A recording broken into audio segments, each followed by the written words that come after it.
India voice, आपकी सोच, आपकी आवाज।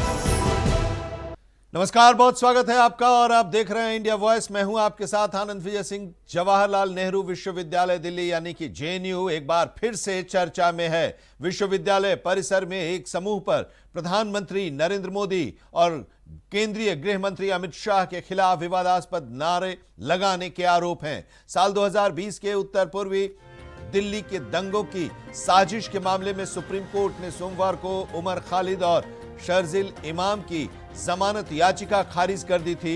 इसके बाद जेएनयू के छात्रों के एक समूह ने सोमवार रात कथित तौर पर विश्वविद्यालय परिसर के अंदर ये नारे लगाए, जिसका कथित वीडियो सोशल मीडिया पर वायरल है। जेएनयू के चीफ सिक्योरिटी ऑफिसर ने वसंत कुंज पुलिस स्टेशन के एसएचओ को पत्र लिखकर इस मामले में एफआईआर दर्ज करने का निवेदन किया है। कांग्रेस के नेता राशिद अल्वी ने जेएनयू में हुई भड़काऊ नारेबाजी की घटना पर केंद्र सरकार और दिल्ली पुलिस को कटघरे में खड़ा किया है और उन्होंने इस पूरी घटना को एक सोची समझी साजिश करार देते हुए गंभीर सवाल उठाए हैं। राशिद अल्वी का कहना है कि पुलिस को परिसर में होने वाली हलचल की पहले से जानकारी थी, फिर भी वो मूक दर्शक बनी रही। राशिद अल्वी ने सीधे तौर पर गृह मंत्री अमित शाह की चुप्पी पर भी सवाल उठाया और पूछा कि अभी तक किसी की गिरफ्तारी क्यों नहीं हुई। उधर इस घटना पर अपनी प्रतिक्रिया भी लोगों ने व्यक्त की है।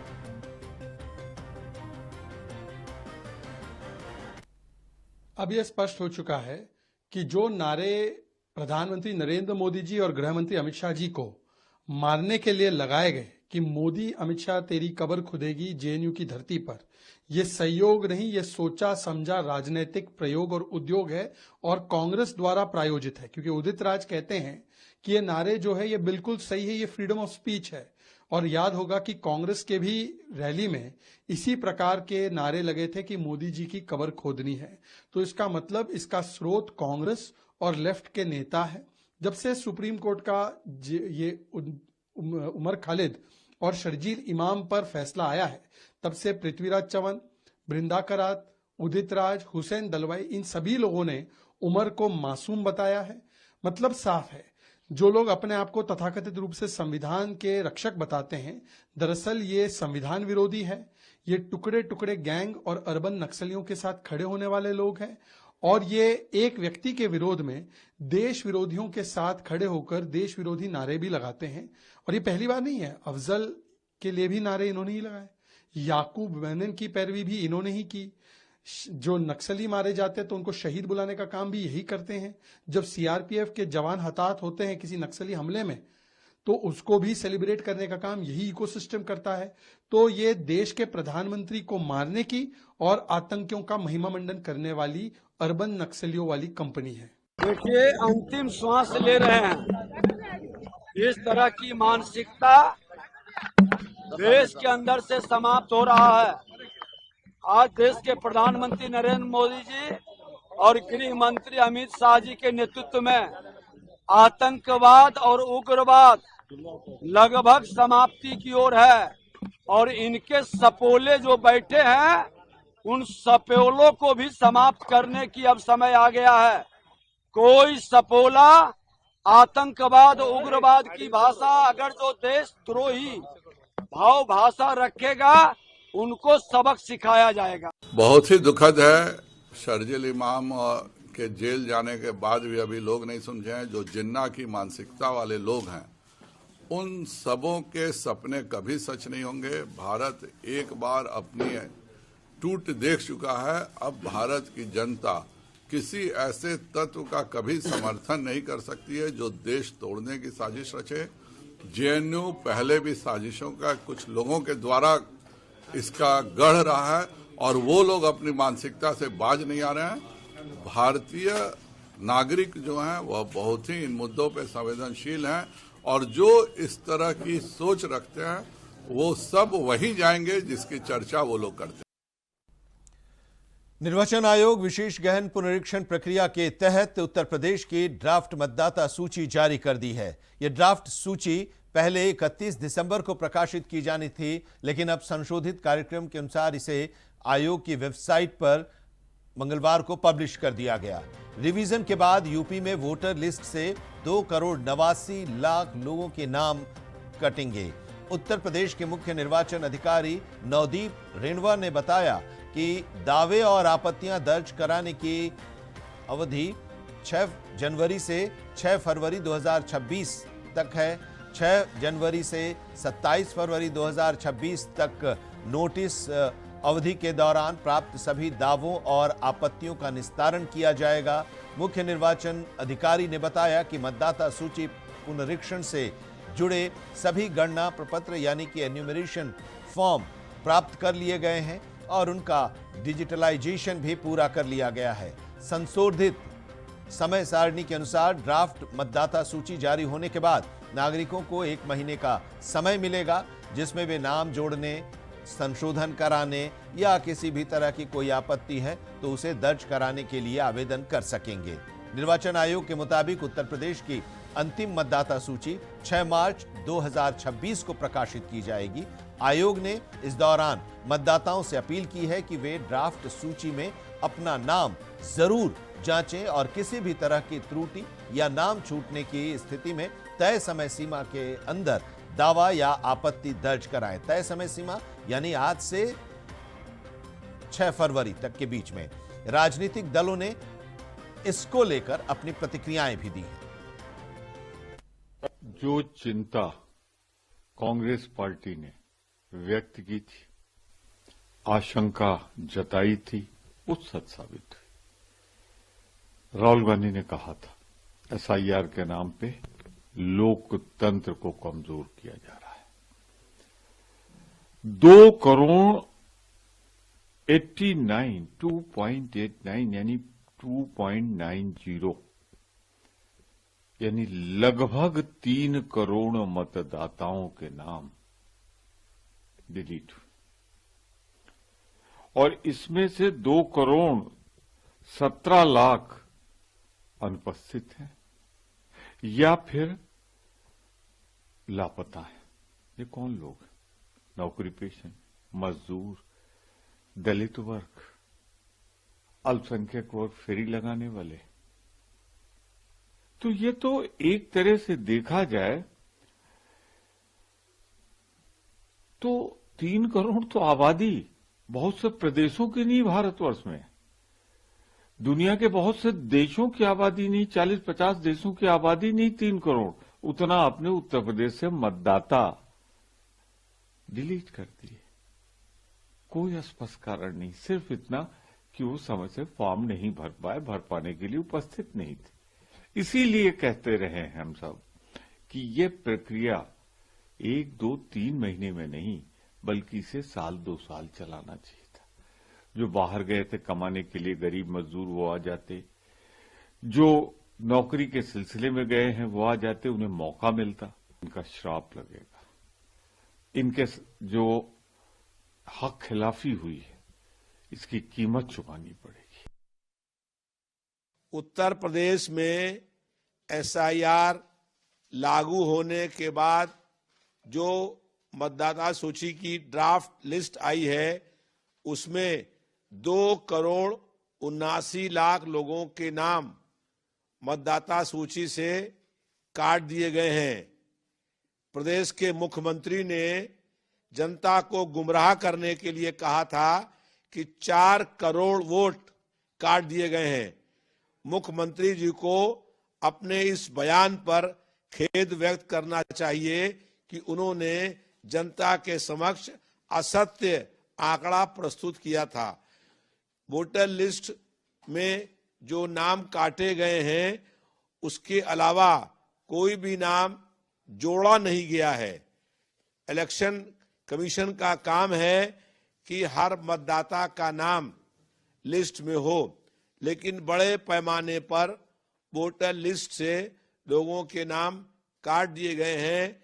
अब चुनाव आयोग को चाहिए कि फॉर्म 6 भरने की प्रक्रिया शुरू करे। उधर समाजवादी पार्टी के अध्यक्ष अखिलेश यादव का भी एक बयान सामने आया है जिसमें उन्होंने कहा है कि सरकार एसआईआर के बहाने एनआरसी करवा रही है, जिसके बाद प्रदेश में राजनीति ने भी तूल पकड़ लिया है, सियासत गर्मा गई है। इस पूरे मामले पर प्रदेश के उप मुख्यमंत्री केशव प्रसाद मौर्य के साथ साथ तमाम मंत्रियों ने भी अपनी प्रतिक्रियाएं दी हैं। जो नारे लगाए जा रहे हैं, जो देश के विरुद्ध आचरण करते हैं, उन सब पर नज़र है। और जो भी सोचता है कि माननीय प्रधानमंत्री जी के विरुद्ध नारे लगा करके, माननीय प्रधानमंत्री जी के विरुद्ध कोई बयान दे करके और वह कोई स्थान हासिल कर लेगा, तो ये समझ ले कि कानून उनके खिलाफ अपना काम करेगा। मदनी ने एक बार फिर से धमकी दी है कि हम शांत नहीं बैठेंगे, अगर हिंदू राष्ट्र बनाने को लेकर कवायद की जा रही है तो हम शांत नहीं बैठेंगे। मुसलमान जो है कभी उनके शांत और अशांत रहने से क्या विषय है, और कौन सा ऐसा विषय है जिसको लेकर के वो शांत और अशांत होने की बात कर रहे हैं। मतलब यह देश का एक अपना अलग मिजाज है और सारे देशवासी एकजुट होकर के चल रहे हैं। देश में सबका साथ सबका विकास का मंत्र के आधार पर काम हो रहा है। तो इसमें इस प्रकार के बयान देकर के अगर कोई जहर घोलने की कोशिश करता है तो उसे स्वीकार नहीं करता है समाज। की लिस्ट आ रही है, ड्राफ्ट लिस्ट आ रही है। समाजवादी पार्टी और कांग्रेस पार्टी, टीएमसी जैसे दलों का राजनीतिक भविष्य खतरे में है। श्री अखिलेश यादव जी, ममता बनर्जी जी, राहुल गांधी जी और तेजस्वी यादव जी जैसे लोगों का राजनीतिक भविष्य खतरे में है। बाकी सब बहुत अच्छा है। धन्यवाद। देखिए, ऐसे विवादित बयान देकर के एक वर्ग विशेष को तुष्टीकरण की नीति के अंतर्गत खुश करने का प्रयास है, जो हमेशा ही समाजवादी पार्टी और इस तरह के धर्मनिरपेक्षता के नाम पर अन्य दल करते रहे, और उसी के परिप्रेक्ष्य में बयान है नितांत निंदनीय है और गैर जिम्मेदार है। नहीं, वहाँ कोई अवैध कार्रवाई थोड़ी हो रही है। जो वैध होना चाहिए था वो हो रहा है। जहाँ नाजायज कब्जे हैं हटने चाहिए, जहाँ अन्य चीज़ें बाकायदा नोटिस दिए जा रहे हैं, उन पर मालिकाना हक प्रमाणित होने के बाद, नोटिस देने के बाद सारी औपचारिक जो कानूनी प्रक्रिया का पालन करते हुए तब कार्रवाई तोड़ने की और उसको कब्जा मुक्त करने की कार्रवाई चल रही है। वहाँ कोई जोर जबरदस्ती या अनैतिक रूप से, अवैध रूप से कोई कार्रवाई नहीं चल रही है और न चलेगी। लेकिन जो कानूनी तरीके से अवैध काम, अवैध कब्जे, अवैध चीज़ें हैं, उनको निश्चित रूप से कानूनी तरीके से वैध करने का काम किया जा रहा है और आगे भी करते रहेंगे। मदनी जो है लगातार मुसलमानों को भड़काने को लेकर बयान भी दे रहे हैं लगातार। अभी बम्बई में भी उन्होंने दे दिया, इससे पहले भी लगातार भड़का रहे थे। अभी देखिए, जो भड़काऊ तड़काऊ बयान देने वालों का हस्र देखा संभल में, देखा है अन्य जगह पे, देखा है रामपुर में। ऐसे लोग जो राष्ट्रद्रोही बातें करेंगे, राष्ट्रद्रोही काम करेंगे, हमारी सरकार किसी भी कीमत पर उन्हें बर्दाश्त नहीं करेगी। सर, एसआईआर की ड्राफ्ट लिस्ट आ रही है, अखिलेश यादव कह रहे हैं एसआईआर एनआरसी है। देखिए, अखिलेश जी बेसब्र की बेबुनियाद और तथ्यहीन बातें लगातार करते रहे, लेकिन इसके उलट वो एसआईआर में अपने कार्यकर्ताओं को लगा के पूरा सहयोग भी किए, तारीफ भी की है कि एसआईआर साफ सुथरी हुई। दूसरी वो एनआरसी लगाने की बात कर रहे हैं। तो अखिलेश जी की ऐसी दोहरी बातें और दोहरी चीज़ों को लेकर के निश्चित रूप से जनता इन्हीं कारणों से न इनका विश्वास करेगी और न इनकी चीज़ों पर कहीं भी सच मानने को तैयार होगी। ये बेबुनियाद, बेसिर पैर की बातें करना बंद कर दें।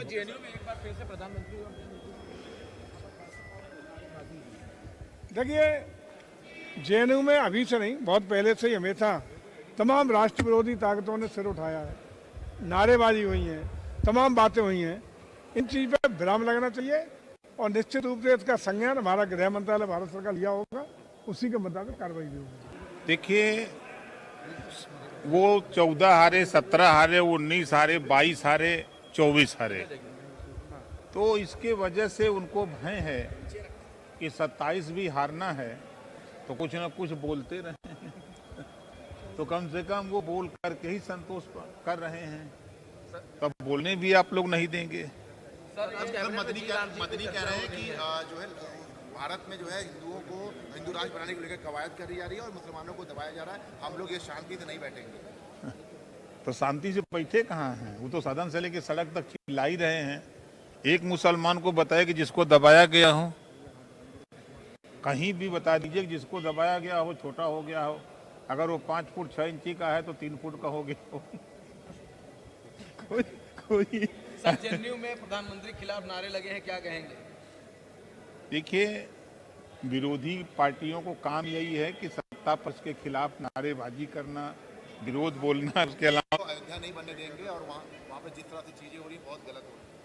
नहीं, गलत नहीं हो रही है, गलत जो हुआ है उसको सही किया जा रहा है। भारत देश समृद्धि और विकास की तरफ आगे बढ़ रहा है, रोजगार की तरफ आगे बढ़ रहा है। विकसित भारत का संकल्प अगर प्रधानमंत्री नरेंद्र मोदी जी ने लिया है तो इसमें देश की जन जन की सहभागिता है। आज आप देखिए, खासतौर पर अल्पसंख्यक समाज की बात की जाए तो देश का अल्पसंख्यक समाज तरक्की और तालीम की तरफ आगे बढ़ रहा है, रोजगार की तरफ आगे बढ़ रहा है, सिविल सर्विसेज में हमारा पार्टिसिपेशन बढ़ रहा है। हमारे जो सरकार की अलग अलग योजनाएं हैं, चाहे आवास योजना हो, आयुष्मान योजना हो, हर योजना में 30 से 35 से 40% तक की हिस्सेदारी माइनॉरिटीज़ को मिल रही है। तो अपने आप में बताने के लिए काफ़ी है कि देश एकजुट होकर विकास की तरफ तेज़ी से आगे बढ़ रहा है। और ऐसी जो बातें हैं, ऐसे बयान हैं, इससे देश के आम जनमानस को, खासतौर पे माइनॉरिटीज़ को कोई फर्क पड़ने वाला नहीं। संभल में भी वर्ग जो है वो बयान दे रहे हैं कि संभल को जो है अयोध्या नहीं होने देंगे, तो इस तरह के बयान कैसे देख रहे हैं? देखिए, हमारे मानना है आज उत्तर प्रदेश में हमारे मुख्यमंत्री योगी आदित्यनाथ जी के नेतृत्व में प्रदेश के हर जनपद के विकास को सुनिश्चित करने का काम हो रहा है। और आज आप देखिए, वही पश्चिमी उत्तर प्रदेश जब समाजवादी पार्टी के शासनकाल में किस तरीके से दंगों की आग में झुलसा करता था, आज आप देखिए 8 साल से अधिक हमारे सरकार को हो गए, योगी सरकार को हो गए, और प्रदेश को हमने दंगा मुक्त किया, प्रदेश को अपराध मुक्त बनाने की दिशा में आगे बढ़ रहे हैं, प्रदेश को हमने भ्रष्टाचार मुक्त बनाया है। तो ये तमाम जो ग्राउंड लेवल काम हुए हैं, इससे समाजवादी पार्टी के नेता परेशान हैं। एफआईआर की आज ड्राफ्ट लिस्ट आ रही है और उसको लेकर सपा जो है पहले भी आरोप लगाते हुए एनआरसी तक का भी संज्ञान दे दिया था। देखिए, समाजवादी पार्टी का केवल और केवल एजेंडा बन चुका है कि बेवजह की आरोप लगाना। ना तो प्रदेश के विकास से, देश के विकास से उन्हें कोई मतलब है, ना तो संविधान की मजबूती से उन्हें कोई मतलब है। संविधान की दुहाई देने वाली समाजवादी पार्टी अगर सही मायनों में संविधान की हितैषी होती तो एसआईआर का समर्थन करती। लोकतंत्र के स्तंभ को मजबूत करने के लिए निष्पक्ष चुनाव होना ये बहुत ही आवश्यक है, और एसआईआर के माध्यम से अगर निष्पक्ष चुनाव होंगे तो इस बात से समाजवादी पार्टी अगर परेशान है तो साफ दर्शाता है कि समाजवादी पार्टी को संविधान से कहीं कोई मतलब नहीं। मंत्री जेपी राठौर हमारे साथ हैं। सर, अखिलेश यादव ने कहा है कि एसआईआर की जगह एनआरसी कराया जा रहा है, लोकतंत्र खतरे में बता रहे हैं। नहीं, लोकतंत्र उनके यहाँ कितना है लोकतंत्र? उनकी पार्टी में देखो, कोई मुख्यमंत्री बनने का सपना देख ले तो अगले दिन पार्टी से निष्कासित कर दिया जाएगा। सर, ये संभल को लेके कहा जा रहा है मंत्री द्वारा कि संभल को आप अयोध्या बनाना चाह रहे हैं। अरे भाई, हम तो पूरा हर जगह रामराज लाना चाहते, हर नगर को अयोध्या बनाना चाहते हो, तो इसमें गलत क्या है? तो आप क्या बनाना चाहते हो? आप जो है मक्का मदीना हर जगह को बनाना चाहते हो, वो तो हम देश में बनने नहीं देंगे। हम अयोध्या बनाना चाहते हैं, ये तो इसमें कोई दोहरा ही नहीं। हम शुक्रिया सर, शुक्रिया सर बात करने के। कैमरा से हरीश शाह, अनुराग तिवारी, इंडिया वॉइस। और यहां पर एक ब्रेक के लिए रुकते हैं, लेकिन खबरों का सफर लगातार जारी है। आप जुड़े रहिए इंडिया वॉइस के साथ। भारतीय जनता पार्टी के उत्तर प्रदेश के बीजेपी अध्यक्ष पंकज चौधरी आज अपने गृह जनपद महाराजगंज पहुंचे।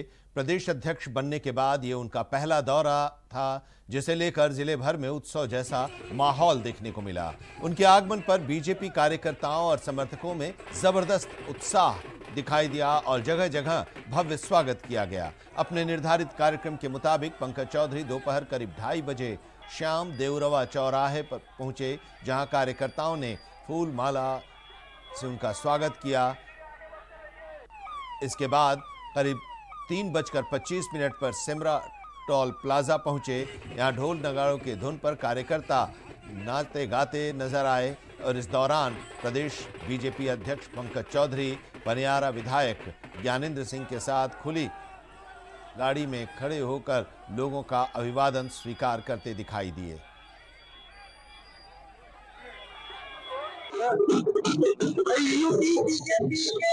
नए प्रदेश अध्यक्ष होने के बाद महाराजगंज जिले के सांसद और केंद्रीय वित्त राज्य मंत्री पंकज चौधरी का आज जिले में समापन है। उनके आगमन को लेकर जिले का चौक चौराहा पोस्टर और होर्डिंग से पटा पड़ा है। इस वक्त हमारी मौजूदगी है महाराजगंज जिले के सेमरा टोल प्लाजा पर, जहां पर सदर विधायक जयमंगल करोजिया के नेतृत्व में जिले के तमाम वरिष्ठ भाजपा कार्यकर्ता और बीजेपी नेता यहाँ मौजूद है। हम लोग इनसे जानने का प्रयास करेंगे कि पंकज चौधरी के आगमन को लेकर किस तरह का उत्साह है और आने वाले चुनाव में कितना लाभ बीजेपी इसका ले पाएगी। पंकज चौधरी जो कि जिले के सांसद और केंद्रीय वित्त राज्य मंत्री है, वो यूपी बीजेपी के नए प्रदेश अध्यक्ष बने। ऐसे में उनका आज प्रथम आगमन कैसे देखते हैं? आप देख लीजिए, भारतीय जनता पार्टी के जिले के एक कार्यकर्ता बूथ से लेकर प्रदेश स्तर तक जितने महाराष्ट्र रहते हैं, लगभग सारे लोग अपने नेता के स्वागत में आए हुए हैं। निश्चित रूप से उनके प्रदेश अध्यक्ष बनाए जाने पे तो प्रदेश नेतृत्व केंद्रीय नेतृत्व को ढेर सारी बधाई देता हूँ। तो महाराज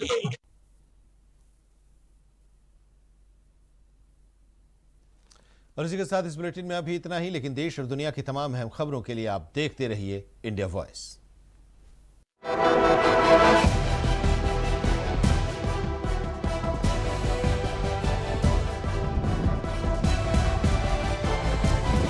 इंडिया वॉइस, आपकी सोच, आपकी आवाज।